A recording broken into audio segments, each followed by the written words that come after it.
प्यारे बच्चों, YouTube channel Yogesh Bhatt में आपका स्वागत है। कक्षा 7 के विज्ञान विषय में प्रथम पाठ पादपों में पोषण के पार्ट 2 में आज हम कोशिकाएं एवं पादपों में पोषण की अन्य विधियों के बारे में अध्ययन करेंगे। कोशिकाएं जिस प्रकार इमारतें ईंटों से बनती है, इसी प्रकार सजीवों का शरीर सूक्ष्म इकाइयों से बनता है जो कोशिका कहलाती है। अर्थात वे सूक्ष्म इकाइयाँ जिससे सजीवों का शरीर बनता है वो कोशिका कहलाती हैं। कोशिकाओं को सूक्ष्मदर्शी द्वारा देखा जा सकता है। कुछ जीव मात्र एक कोशिका के बने होते हैं। कोशिका एक पतली बाह्य संरचना द्वारा घिरी होती है जिसे कोशिका झिल्ली कहते हैं। इसमें केंद्र में एक सुस्पष्ट संरचना भी होती है जो केंद्रक कहलाती है। केंद्रक चारों ओर से जेली के समान एक पदार्थ से घिरा होता है जिसे कोशिका द्रव्य कहते हैं। चित्र में कोशिका का जो आरेख चित्र है उसमें केंद्रक, कोशिका द्रव्य और कोशिका झिल्ली दर्शाया गया है।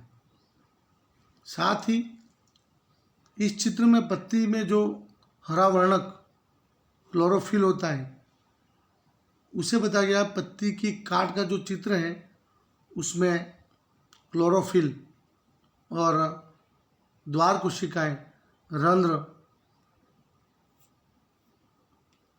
को बताया गया है। पत्तियों के अतिरिक्त पादपों के दूसरे हरे भागों जैसे कि हरे तने एवं हरी शाखाओं में भी प्रकाश संश्लेषण होता है। मरुस्थलीय पादपों में वाष्पोत्सर्जन द्वारा जल क्षय को कम करने के लिए पत्तियां शल्क अथवा शूल रूपी हो जाती है। इन पादपों के तने हरे होते हैं जो प्रकाश संश्लेषण का कार्य करते हैं। अर्थात प्रकाश संश्लेषण में पत्तियां में हरा वर्णक जो होता है क्लोरोफिल के साथ हरे तने वो हरी शाखाएं भी प्रकाश संश्लेषण में सहायक होती है। पादपों में पोषण की अन्य विधियां। कुछ पादप ऐसे भी हैं जिनमें क्लोरोफिल नहीं होता है, वे भोजन संश्लेषित नहीं कर सकते। मनुष्य एवं अन्य प्राणियों की तरह ये पादप भी अपने पोषण के लिए अन्य पादपों द्वारा निर्मित खाद्य पर निर्भर होते हैं। ये विषमपोषी प्रणाली का उपयोग करते हैं। यानी मनुष्य की तरह कुछ पादप भी ऐसे होते हैं जो अपने पोषण के लिए दूसरे पादपों द्वारा निर्मित खाद्य पर निर्भर होते हैं, जिसका उदाहरण है अमरबेल का पादप। चित्र में एक वृक्ष के तने एवं शाखाओं से लिपटी रस्सीनुमा पीले रंग की संरचना दिखाई दे रही है। ये जो चित्र दिख रहा हमें उसमें परपोषी पादप अमरबेल का चित्र बता रखा है। जो पीले रंग की रस्सीनुमा जो संरचना दिखाई दे रही है वह जो अमरबेल पादप कहलाती है। इसमें क्लोरोफिल नहीं होता है। ये अपना भोजन जिस पर ये आरोपित होते हैं उससे ही प्राप्त करते हैं। जिस पर ये आरोपित होते हैं वह पादप परपोषी कहलाता है, क्योंकि अमरबेल जैसे पादप परपोषी को अमूल्य पोषकों से वंचित करते हैं, अतः इन्हें परजीवी कहते हैं।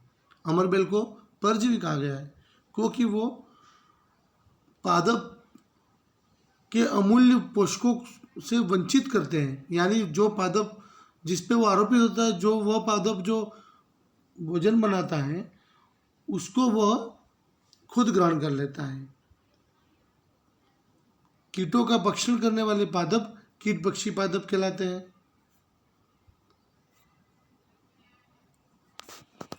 इसमें उदाहरण है विनस फ्लाईट्रैप तथा सनड्यू, कीटभक्षी पादपों के उदाहरण हैं।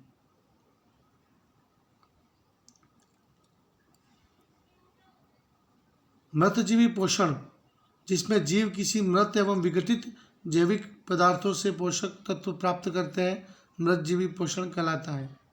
मृतजीवी पोषण प्रणाली का उपयोग करने वाले जीव मृतजीवी कहलाते हैं, जैसे कवक या फंजाई। आज के पार्ट 2 में गृह कार्य के लिए